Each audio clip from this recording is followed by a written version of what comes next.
This is Dr. Elliot Realsteen, and I have a PhD in international commerce, philosophy, and most importantly, a PhD in street. In October 2017, GQ magazine released a list of the 50 greatest living athletes, and LeBron James topped the list as the greatest living athlete. I am here to inform you that this is completely ludicrous. LeBron James is the best basketball player in the world, no doubt, but he is not the best athlete in the world. He is not even the best athlete in the NBA for that matter. And all that needs to be done to prove this fact is to apply simple logic and statistics to the analysis. Professional basketball is a very exclusive game. And when I say very exclusive, I mean very exclusive. The average height of an NBA basketball player is 6 feet 7 inches tall. Looking at the height distribution of people worldwide, 0.1% of all people in the world are 6 feet 7 inches tall and above, meaning there is not much competition for these NBA spots, all things considering. Basically, less than 1 in 1,000 men in the world will reach 6'7" and above. What does this height distribution and total number of humans over 6 feet 7 inches tall have to do with who's the best athlete, you may ask? Well, professional sports is about competition, making it to the top of the theoretical athletic mountain and overcoming the many individuals around the world vying for the exact same spot that you earned. Now, when 4 of 5 positions on a basketball court are reserved for individuals who are 6 feet 5 to 6 feet 6 inches in height and above, this means that, at the least, 80% of all the positions on a basketball roster are competed for by less than 1% of the world's population.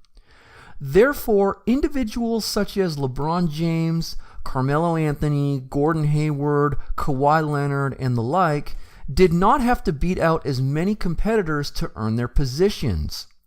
They were simply born into the right frame. That is a genetic win, not an athletic win. To go further, if you were blessed to have been born in a 7-foot frame, that means you are competing against even less people off of the jump. 0.000038% of the entire world's population are 7 feet tall or taller. If you extrapolate that over 7.4 billion people, that is just over 2,800 in the entire world who hit this mark. This would explain the traditional lack of technical skills possessed by 7-footers in the NBA. There is no need to work exceptionally hard on the nuances of the game when you are only required to beat out 2,800 people in the world of all ages and athletic abilities at the most to get your spot. Let's imagine 2 high school basketball players, whom you know nothing about except for their height. One is 6 feet 2 inches tall and the other is 7 feet 2 inches. Statistically speaking, which one is more likely to get a college scholarship and who is more likely to get a look down the line from a pro league? What are the percentages of this? I would estimate that the percentage of a 6'2" high school kid who we know nothing about to get a scholarship to be less than 5%, generously speaking, and far less than 1% to get a look from a professional team. While the 7'2" kid, I would give his chances at a scholarship at 90 to 95%, and that he'll get a look from a professional team at minimum 50%. Now, these are just guesses, but I suspect they are not too far off given this sole variable, which tells you all that you need to know about what type of person easily rises to the top of the competition hierarchy in basketball. The game of basketball is played throwing a ball into a ring suspended 10 feet in the air. Therefore, a logical premium is placed on individuals with taller bodies and longer arms. And these people are generally the best and most valuable basketball players. I am not disputing that. However, to say that they are the best athletes is misleading and intellectually dishonest. The NBA does, in fact, boast the best athletes in the world, but this title goes to the smaller point guards who play in the league. Basketball is the second most popular sport in the entire world. People from countries all over the world play for hours upon hours every single day. And more than 90% of the people who play and love the game and aspire to maybe play professional are under 6 feet 4 inches tall. Meaning, at the most, there is only one position on the floor for them to play if they were to ever make it: point guard. The point guard in the NBA is the most highly sought after position in the entire world of sports, as it is the only option for more than 90% of the basketball playing population to seek. According to ESPN, there are a total of 108 point guards in the NBA. This means that these men beat out tens of millions of vying applicants to these positions, compared to the players 6'7" and above who beat out tens of thousands, and the 7-footers who realistically beat out probably just over 1,000 competitors. Plus, there are more spots on the team and on the floor for these taller men than there are for these shorter point guards. Based on this knowledge and my street doctoral training, if I were to crown the best athlete in the NBA and the world over, it would be Russell Westbrook.